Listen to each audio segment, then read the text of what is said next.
বন্ধুরা, সম্পূর্ণ পর্বটি দেখতে চ্যানেলটিকে সাবস্ক্রাইব করুন। বন্ধুরা, কুসুমের ধারাবাহিক গল্প এখন এমন এক মোড়ে দাঁড়িয়ে যেখানে মেঘার পালানো সব রাস্তা বন্ধ। আপনারা গত কয়েকদিন ধরে দেখছেন মেঘা কিভাবে কুসুম আর আয়ুষ্মানের ফুল সজ্জার রাতকা নষ্ট করার জন্য উঠে পড়ে লেগেছিল। কিন্তু আজকের পর্বে কুসুম যে লুকানো খেলা খেলল তা মেঘার পরিকল্পনার বাইরে ছিল। আর এই খেলায় কুসুমের সবচেয়ে বড় ঢাল হয়ে দাঁড়াল স্বয়ং আয়ুষ্মান।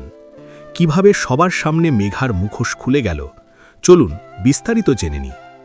গল্পের শুরুতে দেখা যায় কুসুম আর আয়ুষ্মান ঘরে ঢোকার পর থেকেই কুসুম খুব সজাগ। মেঘা ভেবেছিল সে কাঠের নিচে লুকিয়ে থেকে ওদের সব দুর্বলতা জেনে নেবে, কিন্তু কুসুম ছিল এক কদমে গিয়ে। কুসুম যখন ড্রেসিং টেবিলের সামনে দাঁড়িয়ে চুল বাঁধছিল, আয়ুষ্মানটাকে জড়িয়ে ধরতে আসে। কিন্তু কুসুম আয়ুষ্মানের কানে পিশপিশ করে বলে, আয়ুষ্মান, রোমান্টিক হওয়ার আগে ঘর থেকে আবর্জনা পরিষ্কার করা দরকার। কাঠের নিচে কেউ লুকিয়ে আমাদের নজরদারি করছে। আয়ুষ্মান প্রথমে অবাক হলেও কুসুমের বুদ্ধির ওপর তার অগাধ ভরসা। কুসুম আয়ুষ্মানকে ইশারায় বুঝিয়ে দেয় যে তারা এখন একটা নাটক করবে। আয়ুষ্মান ও কুসুমের সাথে তাল মিলিয়ে উচ্চস্বরে বলতে শুরু করে, জানো কুসুম, মেঘা মেয়েটা আসলে খুব ভালো। ও যে চুরির অপারটা পেয়েছে আমি জানি ওটা মিথ্যে। আসল চোর তো ওই বাড়ির পুরনো কাগজের লোকটা, যার কাছে লকারের ডুপ্লিকেট চাবি আছে। কাঠের নিচে থাকা মেঘা মনে মনে হাসতে থাকে। সে ভাবে আয়ুষ্মান এখনও তাকে বিশ্বাস করে। এই সুযোগ সে আসল চাবিটা হাতিয়ে নিয়ে দুষ্টা কাজের লোকের ওপর চাপিয়ে দেবে। কুসুম এবার তার লুকানো খেলা শুরু করে। সে আলমারি থেকে একটা ফাইল বের করে বিছানের ওপর রাখে এবং আয়ুষ্মানকে বলে, এই ফাইলে মেঘার সব পুকুরটি প্রমাণ আছে। আমি এটা এখানে রাখলাম, কাল সকালে পুলিশকে দেব।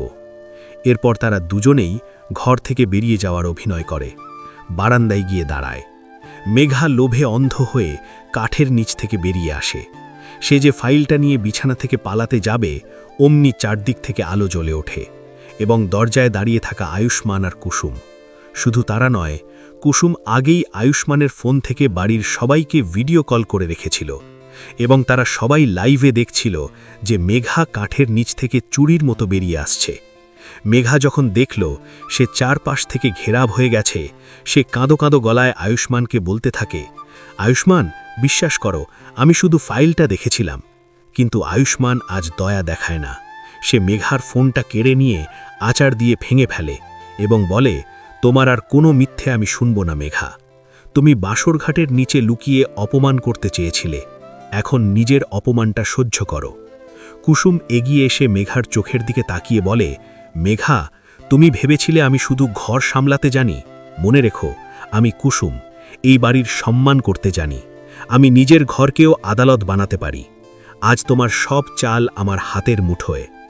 বড়রা সবাই ঘরে ঢুকে পড়েন। কাকিমামি মেঘাকে একটা সজোরে চড় মেরে বলল, তুই আমাদের বংশের নাম ডুবালি, এখন এই বাড়ি থেকে বের হয়ে যা। মেঘা বুঝল তার পালানোর আর কোনো রাস্তা নেই।